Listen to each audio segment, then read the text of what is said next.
Evangelho de Mateus, capítulo número 12. Nós vamos ler do versículo de número 38 até o 45.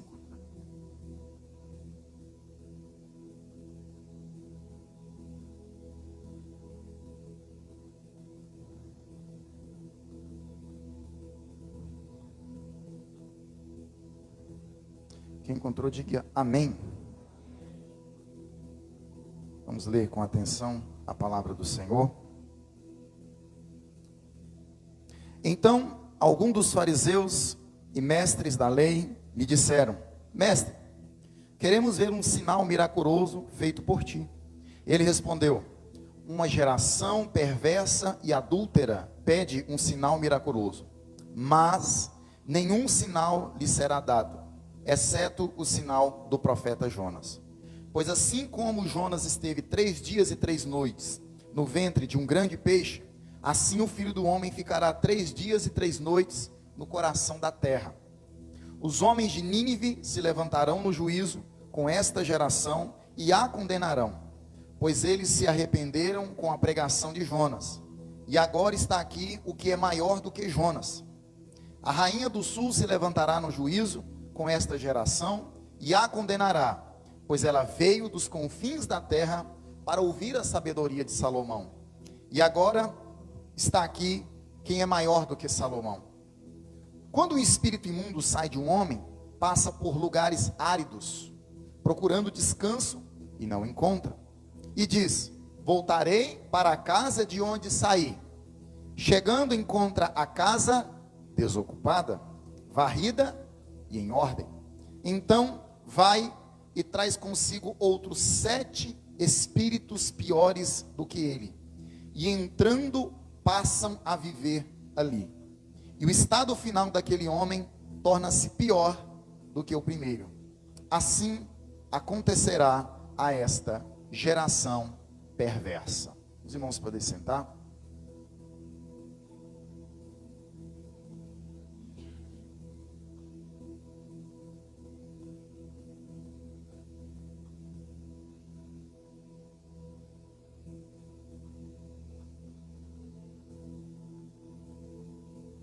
Ei, som, ei, som.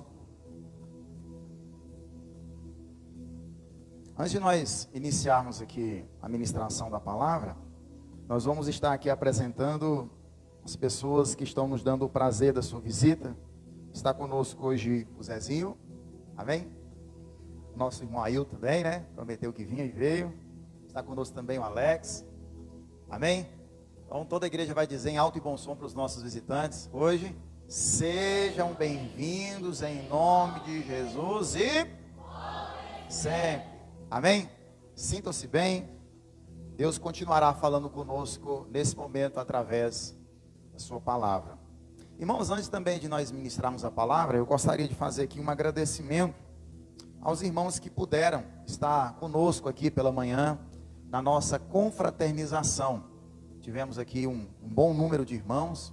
Eu glorifico a Deus pela vida de cada um dos amados que se esforçaram, que vieram aqui, que contribuíram, né, para que nós pudéssemos passar esse momento aí juntos. Eu falei pela manhã sobre a importância de nós vivermos em comunhão, de nós estarmos reunidos, porque às vezes nossa comunhão está limitada a um male-male, uma paz do Senhor. Na hora que termina o culto aqui, sabe que sai todo mundo correndo, né? E nós precisamos aproveitar esses momentos onde nós vamos passar ali alguns minutos juntos, mesmo que seja comendo um bolinho, tomando um café, comendo um pão de queijo. É importante nós aproveitarmos mais esses momentos, amém? E eu expliquei para os irmãos que nós estávamos ali comemorando o final de um ciclo. Que ciclo? Nós encerramos o estudo da epístola de Tiago, e nós estaremos, como o Daniel aqui já mencionou, dando início ao estudo do livro de Atos. Então, irmãos, no final do culto, não me deixe esquecer de entregar as revistas para os irmãos que vão querer participar. Com a graça de Deus, nós fizemos uma revista um pouco maior, com 8 lições. Nós vamos usar essa revista durante 2 meses, só se tiver algum tipo de programação, e a gente meio que estender um pouco, tá, irmãos? revistinha está aqui, tá? Bonitinha, livro de Atos. Essa revista agora ficou com quase 100 páginas. Então, irmãos, é um trabalho aqui da nossa igreja, tá, irmãos? É nosso, não é da convenção, é nosso mesmo. Vamos, irmãos, aproveitem. Por quê? Qual é a dinâmica do nosso estudo? É um estudo expositivo do texto. Nós vamos estudar o texto capítulo por capítulo, versículo por versículo. E nós extrairemos aí então muitas lições fundamentadas nesse livro tão importante para a história da igreja. Eu não vejo a igreja de Atos como uma igreja perfeita. Eu vejo a igreja de Atos como uma igreja que vivenciou um momento importante, significativo na história. Nós podemos ali extrair muitas lições com os seus acertos e também com os seus erros. A igreja de Atos não apenas acertou, ela também errou em alguns momentos. Nós vemos ali alguns problemas sendo mencionados, sendo relatados. Então nós vamos aprender juntamente com os nossos irmãos aqui, meditando nesse registro de Lucas, que Lucas fez, dos atos, né? De tudo aquilo que Jesus fez, de tudo aquilo que Jesus ensinou, e tudo aquilo que os discípulos de Jesus fizeram depois que receberam as instruções de ir até a cidade de Jerusalém, e ali eles serem cheios do Espírito Santo. Então, irmão, no final do culto, os irmãos que estão participando da escola, não esqueçam de pegar a sua revista, para que no próximo domingo nós possamos chegar aqui afiados. Irmãos, cada um com a sua primeira lição aí na ponta da língua, e eu não vou ensinar nada, eu só vou ouvir vocês. Brincadeira, irmãos. Brincadeira, irmãos. Mas, irmãos, vamos aqui dar continuidade à exposição, né, desse texto de Mateus. Nós estamos quase encerrando o capítulo de número 12.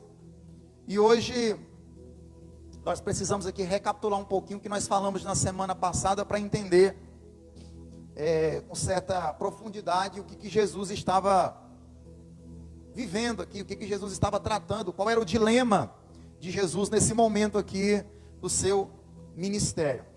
Na semana passada nós refletimos em nossa mensagem, no mesmo texto, sobre o ensino de Jesus através ali do milagre do endemoniado. Os irmãos se lembram que ele era cego e mudo. Usamos 3 perguntas aqui para ilustrar o que Jesus quis transmitir. A primeira pergunta é se todos os enfermos, ou se toda enfermidade mencionada nos evangelhos, ela é de procedência maligna, ela veio de uma atuação de um demônio. Claro que os irmãos estão com a resposta na ponta da língua que não, mas na passada nós explicamos por que não. A segunda pergunta que nós utilizamos aqui como pergunta dinâmica para entender melhor o texto, é o que Jesus quis dizer com blasfêmia contra o Espírito Santo. Nós falamos na semana passada sobre o que é blasfêmia. Eu já vi muito pastor dizer que não sabe o que é blasfêmia contra o Espírito Santo. Se a gente não sabe o que é blasfêmia contra o Espírito Santo, é um problema. Eu vejo isso aí como um problema, porque a gente vai começar a chamar aquilo que não é blasfêmia de blasfêmia, né? A gente vai começar a chamar aquilo que não é blasfêmia de blasfêmia, e a gente vai então dizer que chamar de blasfêmia aquilo que não é blasfêmia, e não vai entender quando realmente aconteceu, não vai perceber quando realmente aconteceu uma blasfêmia. Nós falamos sobre isso na semana passada. Aqueles religiosos que estavam afrontando Jesus, eles estavam com o coração totalmente endurecidos. Eles sabiam que os milagres, os sinais de Jesus, eles eram verídicos, não poderiam ser questionados no que diz respeito à sua veracidade. No entanto, eles atribuíram os milagres de Jesus a Beelzebul. Aí Jesus falou assim: vocês estão cometendo blasfêmia. Aqueles homens não eram crentes, eles eram os religiosos da época, eram os fariseus e os mestres da lei, segundo o evangelho de Mateus. Então, ali nós vemos ali a atribuição dos feitos de Jesus, feitos quais eles tinham certeza que vinham de Deus, mas por inveja eles estavam dizendo: não, ele faz isso através do poder de Beelzebul. Aí Jesus dizendo: você está cometendo blasfêmia. E nós falamos sobre o perigo de nós lidarmos de maneira equivocada com relação à questão da blasfêmia. Eu não vou falar sobre tudo, né, irmãos? Não vou pregar de novo sobre o texto e não é essa a nossa ideia. Terceiro questionamento foi: qual foi o ensino de Jesus quando ele advertiu a respeito do perigo das palavras, da maneira com que nós nos utilizamos das palavras? Essa foi a pergunta, e ele se utilizou aqui da ilustração da árvore e os seus frutos. Mas hoje, irmãos, hoje, o texto que nós acabamos de ler, nós estaremos dando continuidade, e nós entenderemos aqui por que Jesus usou 3 exemplos e uma parábola, 3 exemplos do Antigo Testamento e uma parábola para responder uma pergunta irônica, ou um pedido irônico. Qual foi o pedido irônico aqui no texto que nós acabamos de ler? Eles queriam que Jesus mostrasse para eles um sinal dos céus. É um pedido irônico. Eles estavam acusando, eles já tinham visto Jesus fazer, ou pelo menos ouvido que Jesus tinha feito muitos milagres. Mas diante dos feitos de Jesus, eles estão dizendo que os feitos de Jesus eles estão atribuindo a Beelzebu, e agora eles querem que Jesus mostre para eles um sinal. É um pedido irônico. E a resposta de Jesus não poderia ser outra. A resposta de Jesus é uma resposta dura, é uma resposta que censura a hipocrisia e a dureza do coração daqueles homens.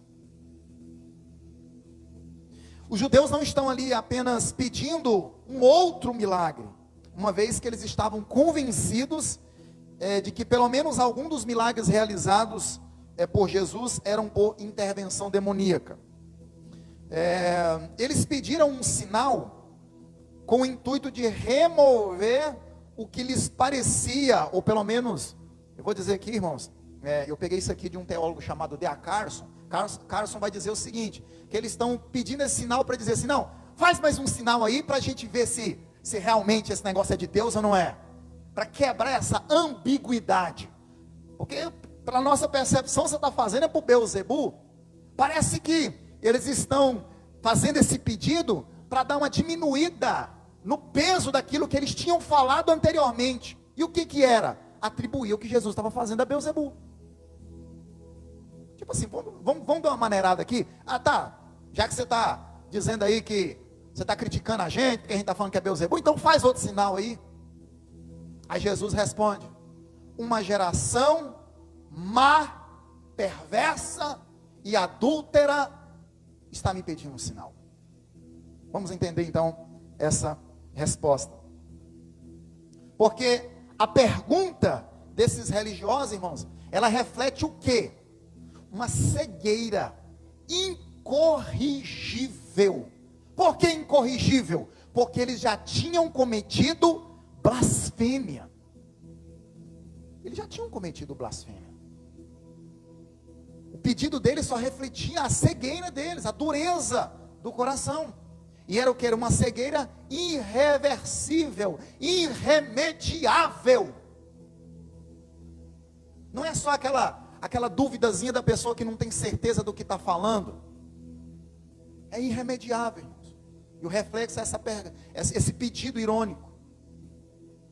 Aí Jesus, ele usa 2 exemplos do Antigo Testamento. Quais exemplos?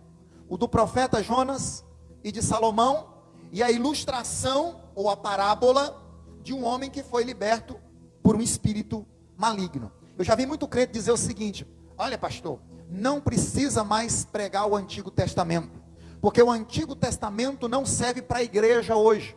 O Antigo Testamento, na verdade, está ali só por estar, mas para a igreja não serve para ensino, não serve para a edificação da igreja, não serve para orientar ninguém a respeito de nada. Não existem ali princípios que podem ser extraídos para a igreja de hoje, para os tempos de hoje. E isso é um erro grave. Isso é um erro grave. Porque o próprio Jesus, durante o seu ministério, ele se utilizou por diversas vezes do Antigo Testamento. Quando Jesus diz, lá em João: examinai as escrituras, porque elas testificam de mim. Que escritura Jesus está se referindo? A que escritura Jesus está se referindo? Jesus está se referindo ao Antigo Testamento, gente. Não havia ali o cânon do Novo Testamento.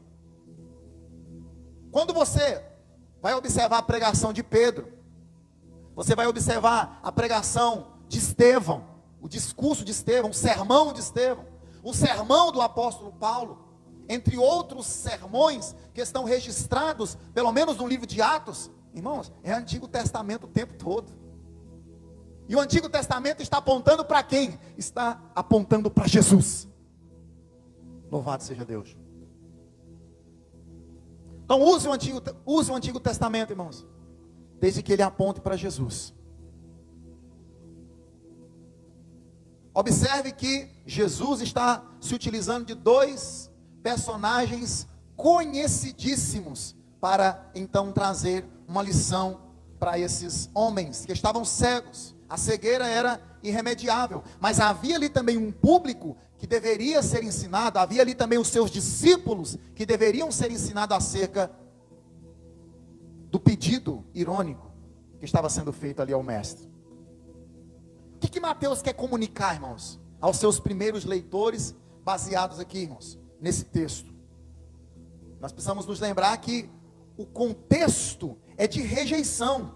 Jesus está sendo rejeitado, e ele está dando uma resposta aos seus opositores a essa rejeição. Eles querem um sinal, primeiro, né? Eles querem um sinal. Então Jesus os rejeita. Por que Jesus os rejeitou? Jesus os rejeitou porque eles rejeitaram Jesus. Amém, gente? Jesus rejeitou aqueles homens porque eles o rejeitaram quando eles blasfemaram. E eles se utilizaram o quê? Jesus se utilizou de uma proclamação a respeito do futuro, de um julgamento futuro, aonde Nínive e a rainha do sul, elas julgariam aqueles homens que estavam negando Jesus como Messias. De maneira resumida, é isso que Mateus está aqui comunicando. Mas o primeiro ponto é o exemplo de Jonas. Por que Jesus se utilizou do exemplo de Jonas, gente? O que Jonas tem a ver com Jesus? É só você observar as palavras de Jesus que você vai entender. Vamos ler aqui o versículo 38. Então alguns dos fariseus e mestres da lei lhe disseram: Mestre, queremos ver um sinal miraculoso feito por ti. Ele respondeu: uma geração perversa e adúltera pede um sinal miraculoso, mas nenhum sinal lhe será dado, exceto o sinal do profeta Jonas. Pois assim como Jonas esteve, aí entra a questão, pois assim como Jonas esteve 3 dias e 3 noites no ventre de um grande peixe, assim o Filho do Homem ficará 3 dias e 3 noites no coração da terra. Os homens de Nínive se levantarão no juízo com esta geração e a condenarão, pois eles se arrependeram com a pregação de Jonas. Aí Jesus, ele disse assim, agora, esse daqui que fala com vocês, ele é maior do que Jonas. Eu já disse aqui, irmãos, que Jonas foi o profeta enviado para um povo, para pregar uma mensagem. E a atitude de Jonas para com esse povo é uma atitude de um profeta que está irritado, de um profeta que você observa que ele não está muito desejoso em seu coração que aquele povo se arrependa. Ele está ali no seu coração apenas para proclamar um juízo. Ele não quer que aquele povo se arrependa, ele quer que aquele povo seja condenado. Mas a mensagem do profeta que Deus mandou ele anunciar, gerou no coração daquela nação, daquele povo, arrependimento. Uma lição que eu aprendo aqui, irmãos: o mais importante não é o profeta, o mais importante é a mensagem de Deus. Porque Deus, ele usa quem ele quer, na hora que ele quer, do jeito que ele quer, irmãos. Aí Jonas levou. Ele não queria que aquele povo ali experimentasse, tanto que ele foi lá para o final da cidade lá e ficou lá só observando. Agora eu quero ver o fogo descer do céu e consumir a todos. Mas Jesus está usando aqui o exemplo de Jonas, em que sentido? Ele diz assim, ó, o sinal de Jonas representa morte, sepultamento e ressurreição. Jonas foi engolido pela baleia, ficou dentro da baleia, e ele disse, no ventre do inferno, e eu clamei, e o Senhor me ouviu. E o que aconteceu, irmão? Jonas foi vomitado pela baleia na praia, ou seja, aquele homem ali que para muitos estava morto, de repente está vivo e bem vivo, para anunciar a mensagem de Deus. Jonas era um testemunho vivo do poder de Deus. Muitos poderiam, é impossível um homem passar por tudo isso, estar dentro do ventre de um grande peixe e ainda permanecer vivo. A morte e a ressurreição de Jesus provam que Jesus é o Messias, o Filho de Deus. Paulo, quando ele se dirige à igreja de Roma, aos romanos, no capítulo 1, versículo 4, ele diz, pelo Espírito de Santidade foi declarado Filho de Deus, com poder pela ressurreição dentre os mortos. Jesus é reconhecido como Messias, principalmente porque ele ressuscitou dos mortos. A ressurreição de Jesus, irmãos, é o grande sinal de Jesus como Messias. A mensagem de Pedro era uma mensagem ali depois do dia de Pentecoste, é a mensagem do Jesus que ressuscitou, que foi morto, que foi humilhado, que foi rejeitado, que foi açoitado, mas ressuscitou.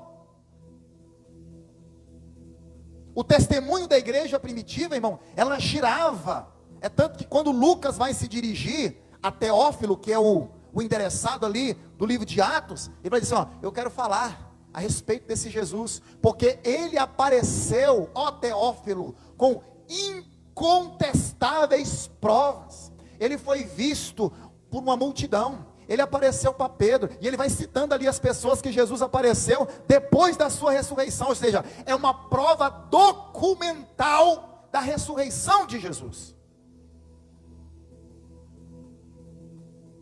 Jonas foi um sinal para os ninivitas, assim como o Filho do Homem seria para aquela geração. Da mesma forma que Jonas passou no ventre do grande peixe 3 dias e 3 noites, Jesus também passou 3 dias e 3 noites no ventre da terra.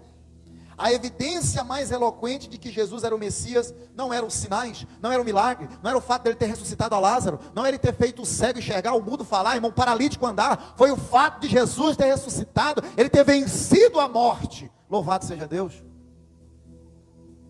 Jesus diz que no dia do juízo, os ninivitas se levantarão para condenar essa geração, pois eles atenderam a pregação de Jonas e se arrependeram. Mas Jesus, sendo maior do que Jonas, não foi ouvido pela sua geração, que permaneceu incrédula, indiferente, perversa. Pessoas, observe bem isso aqui, irmãos. Pessoas menos iluminadas obedeceram uma pregação menos iluminada. Pessoas muito mais iluminadas, porém, negaram-lhe a obedecer aquele que se auto-intitulou a luz do mundo. A gente pode comparar a iluminação de Jonas com a iluminação de Jesus, irmãos? A iluminação que os ninivitas receberam com a iluminação que aqueles fariseus e mestres da lei estavam ali recebendo? Aí você está aí sentado no banco assim, povo terrível, povo perverso. E hoje, que a igreja tem a Bíblia Sagrada, Antigo e Novo Testamento, sabe que Jesus morreu, ressuscitou, está vivo entre nós. Irmãos, para que revelação maior do que essa? Para que iluminação maior do que essa? E mesmo assim a gente tranca o coração. Você tem o Espírito Santo de Deus que ilumina a sua mente e te ajuda a praticar a palavra. Porque, irmãos, praticar a palavra não é mera ação religiosa, irmãos. É uma ação sobrenatural de Deus. Sabe por que você nasceu de novo? Você nasceu de novo porque você nasceu de Deus. Uma obra sobrenatural aconteceu em você, dentro de você, na sua mente, no seu coração, na sua estrutura. É Deus fazendo você de novo. E mesmo assim, irmãos, nós poderemos ser como essa geração, se nós não vigiarmos. O perigo da incredulidade, mesmo diante de tanta luz aos nossos olhos. Cuidado para você não ficar encandeado. Porque a pessoa encandeada, ela fica sem saber para onde ir, fica perdida. A luz, irmão, é para você fazer você ver. O segundo exemplo aqui, irmãos, é o exemplo de Salomão. Por que Jesus ele usa o exemplo de Salomão? Salomão foi reconhecido por causa de quê, gente? Vamos ler o texto aqui. Versículo 42. A rainha do sul se levantará no juízo com esta geração e a condenará. Pois ela veio dos confins da terra para ouvir a sabedoria de Salomão. E agora está aqui o que é maior do que Salomão. Vamos aqui, irmãos, pensar um pouquinho sobre isso. A ênfase desse versículo não é nas obras de um profeta, mas na sabedoria de um rei. Salomão foi conhecido em Israel e aos arredores, nas cidades ali que estavam ali ao redor. Às vezes tem palavra que eu quero falar e eu evito falar para não errar. Salomão foi conhecido. A glória de Salomão, ela se espalhou por toda a terra. O conhecimento de Salomão, da sabedoria que Deus tinha dado a Salomão, percorreu toda a terra. E a rainha de Sabá foi até Salomão, para ouvir da sabedoria de Salomão.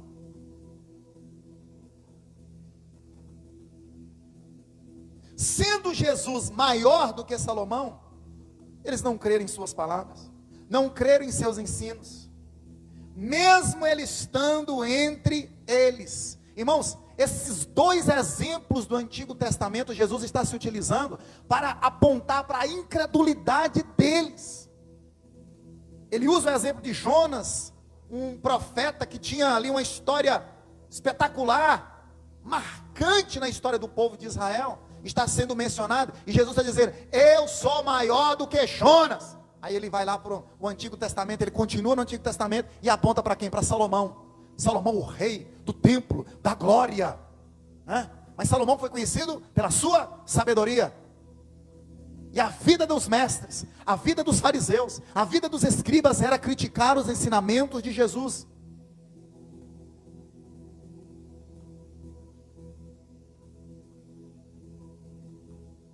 E o interessante, irmãos, é que tanto os ninivitas como a rainha de Sabá, eles não eram judeus. Olha aqui para mim aqui, irmãos. Tanto os ninivitas como também a rainha de Sabá, eles não eram judeus. Eles não eram o povo da promessa. Não era o povo escolhido. Era um povo muito pelo contrário. Jonas pregou, falei para vocês, Jonas pregou com raiva.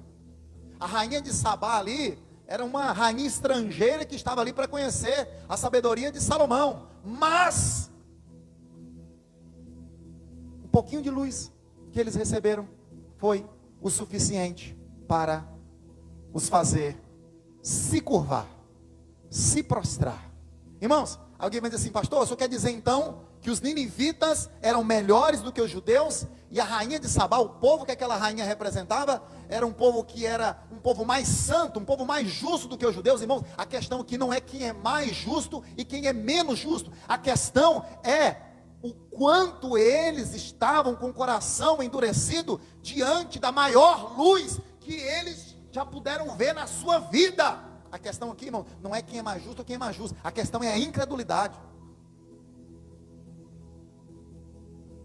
Às vezes nós podemos ser o povo da igreja, o povo que ora, o povo que carrega a Bíblia debaixo do braço, irmão, mas ser o povo mais incrédulo que tem.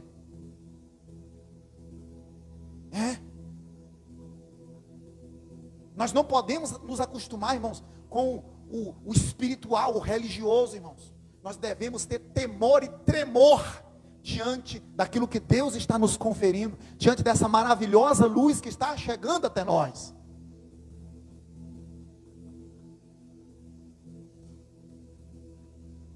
Porque os judeus, eles se consideravam superiores. Não, nós somos o povo da promessa. Nós somos a nação escolhida por Deus, nosso pai Abraão, eles tinham orgulho de dizer, né? Abraão, Abraão, nosso pai. Abraão, Avino. Jesus ouviu eles falando isso, né? Abraão, nosso pai. Moisés, nosso mestre. Eles tinham esse prazer de falar de Davi, de Moisés, de Abraão. Por quê? Porque eram referências para que eles enchessem o peito dizendo assim: nós somos o povo escolhido. Aí Jesus está dizendo assim: ó, tem um povo aqui que não teve a oportunidade de vislumbrar nada do que vocês vislumbraram, mas esse povo, quando recebeu um pouquinho de luz, eles se converteram. Por isso que muitas vezes, irmãos, nós estamos aqui na igreja e o nosso coração começa a ficar indiferente. De repente as pessoas que estão lá fora, que não tiveram contato com nada disso, que a gente está o tempo todo tendo contato, quando eles têm, eles se maravilham. Porque eles são melhores do que nós? Não, irmãos, porque nós somos duros demais. Porque se nós não tomarmos cuidado, nós vamos nos tornando pessoas duras, incrédulas, indiferentes às coisas de Deus. Isso é um perigo que nós devemos vigiar e cuidar. Aí Jesus aqui, ó, o terceiro, ele se utiliza de duas figuras do Antigo Testamento. E por último, ele se utiliza da parábola de um homem que foi liberto de um espírito imundo. Tem gente que faz uma confusão terrível com isso daqui, né? A parábola de um homem que foi liberto de um espírito imundo, mas deixou de comprometer-se com Deus. E as consequências, ele vai falar aqui, as consequências desse retrocesso. Versículo 43. Quando o espírito imundo sai de um homem, passa por lugares áridos, procurando descanso e não encontra. E diz: voltarei para a casa de onde saí. Olha aqui, demônio mais sem vergonha, né? Voltarei para casa. Ele chama o camarada de minha casa. Voltarei para a casa de onde saí. Chegando lá, encontra o quê? A casa desocupada, varrida e em ordem. Então vai e traz consigo outros 7 espíritos piores do que ele, e entrando passam a viver ali. E o estado final daquele homem torna-se pior do que o primeiro. Assim acontecerá a esta geração perversa. Jesus está dizendo, olha, Jesus está usando essa ilustração para falar daquela geração. Vamos entender isso, irmãos? Como eu disse aqui anteriormente, o demônio, ele é atrevido. Ele chama aquele homem de minha casa. O demônio saiu, mas o espírito não está lá mais. Parece que o espírito, parece que nem entrou. A vida se tornou melhor, mas a transformação, ela não ocorreu ainda. Você já viu aquela pessoa que dá aquela... Esses dias eu acho que eu estava pregando aqui na igreja, aqui, eu até fiz um recortezinho para botar no TikTok. Está na moda do povo ouvir TikTok, então o pastor Fernando vai gravar TikTok. E vai mandar para a igreja TikTok para vocês ouvirem TikTok. Só que meu TikTok é de 1 minuto, 2 minutos. Mas entenda bem, irmãos. Você vai para a igreja não é para dar uma melhoradinha, não. Você já viu? Não, vou para a igreja para me ser uma versão melhor de mim mesmo. Não. Evangelho não é para isso, irmão. Não é para fazer você uma versão melhor de você mesmo, não. O evangelho é para fazer você uma nova criatura em Jesus. Não é para fazer, mano. Tem um monte de gente aí que oferece isso, né? Você ser uma versãozinha melhor. O evangelho não é isso, irmão. O evangelho quer fazer você nascer de novo. Jesus disse para Nicodemos: importa nascer de novo. Não é uma reformazinha moral. Não é uma melhoradinha. É nascer de novo. É ser uma nova criatura. Pastor, então é ser perfeito? É claro que não. É deixar o Espírito Santo fazer você nascer de novo. Você precisa morrer para essa velha natureza, essa carcaça nojenta que existe dentro de nós, mas a gente precisa morrer para ela, para nascer do Espírito, permitir com que o Espírito domine as nossas ações, domine as nossas mentes. É o texto que nós estávamos refletindo ontem, né? Romanos capítulo 12. E transformai-vos pela renovação do vosso entendimento. Deixe o Espírito de Deus transformar o seu entendimento, o meu entendimento, o nosso entendimento, a nossa vida, as nossas ações, as nossas escolhas, as nossas preferências.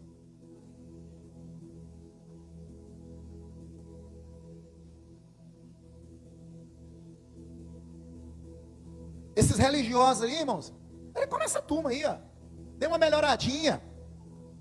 Tá vestindo até roupa de crente, né? Tá vestindo até roupa de crente. Tá usando até paletó. Tá botando até gravata. Tá andando até com Bíblia debaixo do braço. Mas não mudou nada. Nada. Pastor, mas eu vejo, olha, o homem estava diferente, porque ele andava assim, olha a roupa dele. Capa. É capa. Pastor, então quer dizer que uma pessoa, ela não pode mudar a sua vestimenta? Ela pode e deve. Ela pode e deve. Mas isso não significa que houve realmente uma mudança, uma transformação do espírito na vida dessa pessoa. Esse não é em si apenas o único e determinante sinal na transformação de uma pessoa. Jesus está falando a essa geração. O significado desse parágrafo, no seu contexto, está bem destacado por um teólogo chamado Mill. Ele escreve: Israel, de alguma maneira, se libertou das principais manchas da sua história inicial, através de sua confissão verbal e obediência à lei. Mas 7 demônios piores entraram e tomaram posse da sua vida religiosa. Quais eles?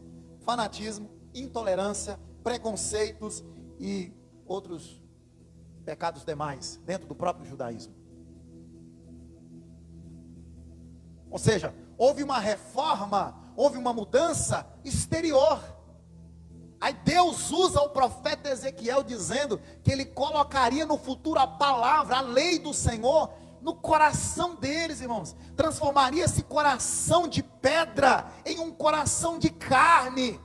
Esta geração que está dialogando com Jesus estava apenas vivenciando uma reforma da capa, de fora, estereótica. Não havia uma verdadeira transformação.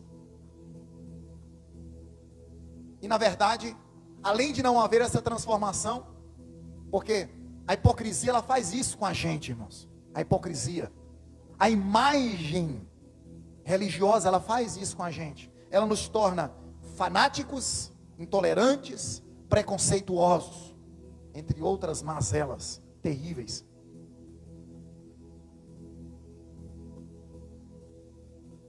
Esses homens eram assim. Jesus se aproxima dos pecadores, eles reclamam. Jesus, você observou? Todas as classes que Jesus se aproxima, eles reclamam. Ele cura, ele reclama. Eles procuram, tá vendo? Você não orienta os seus discípulos a lavar as mãos, como é a nossa tradição. Aí Jesus está dizendo assim, vocês invalidam a palavra de Deus com as vossas tradições. Ou seja, era só máscara, é só capa. Por isso que eu tenho nojo de uso e costume de igreja, irmão. Isso é nojento.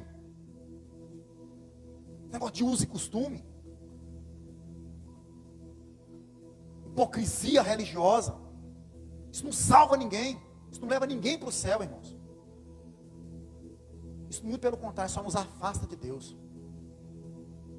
Por isso que Jesus os chamou de raça de víboras. Jesus chamou eles de sepulcro caiado.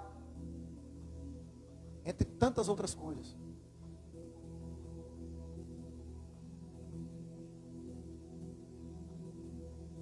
O que isso fala para a gente, irmãos?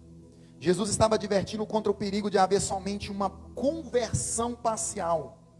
Uma reforma sem regeneração não é suficiente para nos livrar dos maus hábitos do pecado. Isso só deixa a vida desocupada, varrida, adornada. Se o homem passar por uma reforma moral, sem uma transformação espiritual, o resultado poderá ser perfeitamente que os últimos atos desse homem se tornem piores do que os primeiros. Cristo deve preencher a vida purificada, para que a nossa vida se mantenha limpa. Por último aqui, irmãos, eu poderia falar mais, mas a hora avançou. Por último, 3 perguntas rápidas aqui. Se você ou se nós estamos sendo mais sensíveis do que os escribas e fariseus a essa grande luz de revelação que está sobre nós hoje, Temos a Bíblia completa, que nos revela Jesus, sua morte e sua ressurreição, quem Ele é e o que Ele quer de nós. Será que não estamos sendo, de certa forma, indiferentes, como os religiosos da época de Jesus? A nossa tendência é olhar para a atitude de, não, eu sou melhor. É que nem olhar para a geração do dilúvio e dizer assim, não, eu sou melhor do que essa geração do dilúvio. Cuidado, hein? Cuidado. Ou então dizer assim, ó, se eu tivesse lá naquela época, eu jamais faria isso. Você não sabe. Não sabe, irmãos. Você foi salvo, mas é pela graça de Deus. Deus teve misericórdia de mim, teve misericórdia de você, viu? Ei, Deus teve misericórdia demais, viu, irmãos? É muita graça, irmãos. Aleluia. É muita graça, irmãos. Segundo, você aprecia o ensino de Jesus? Você entendeu que o Evangelho é Jesus? O que é o Evangelho, irmãos? É aquilo que Jesus fez e aquilo que Jesus ensinou. Simples. Assim, o Evangelho é o que Jesus fez e o que Jesus ensinou. Se o que as pessoas estão ensinando não é aquilo que Jesus fez e não é aquilo que Jesus ensinou, isso não é Evangelho. É um outro Evangelho e deve ser rejeitado. E por último, fazendo uma autoanálise aí agora. Olha aqui, irmãos. Olha aqui para mim, aqui, crente. Fazendo uma autoanálise. Qual é a conclusão acerca de si mesmo sobre a regeneração? Ela aconteceu mesmo? Houve apenas uma pequena mudança moral? Ou você realmente nasceu de novo? Você se considera um discípulo de Jesus? Ou apenas mais um sentado em um banco na igreja?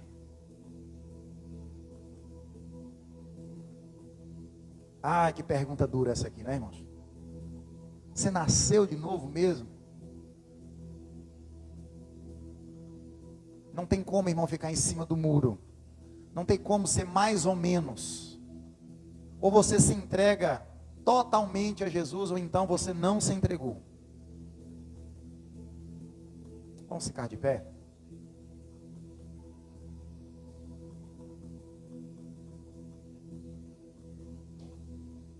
Feche os seus olhos, vamos fazer uma oração aqui. Diante daquilo que nós ouvimos, Pai, nessa noite nós queremos glorificar o Teu nome. Te agradecer, Senhor, pela Tua palavra que nos alimenta todos os dias, Senhor. Nem sempre aquilo que o Senhor quer falar agrada o nosso coração, mas é a Tua voz, Senhor. Nós não podemos escolher aquilo que o Senhor quer falar conosco. Mas, Senhor, nesta noite, tem misericórdia de nós. Transforma o nosso coração. Nos faz verdadeiramente uma nova criatura no Senhor.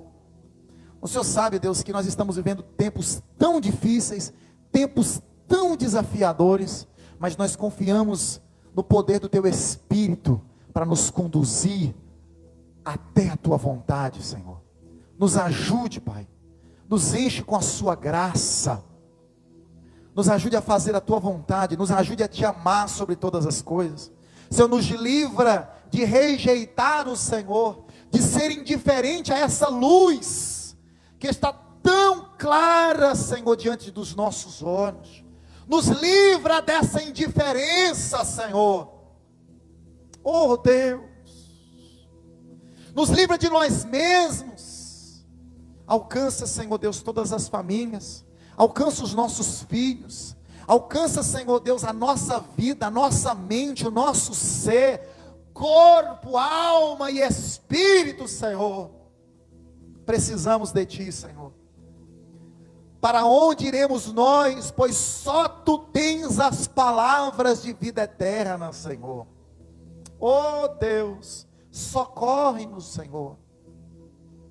Oh Jesus, alcança, Senhor Deus, aqueles que estão aqui, aqueles que não puderam vir, talvez por alguma enfermidade. Senhor, ministra cura, ministra poder, ministra restauração, em nome de Jesus, em nome de Jesus, e para a Tua glória, Senhor.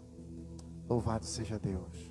Que a graça de nosso Senhor e Salvador Jesus Cristo, que o amor de Deus, o nosso Pai, que a comunhão e a consolação do Espírito Santo, seja com todos vós, desde agora e para sempre. Você diz, amém.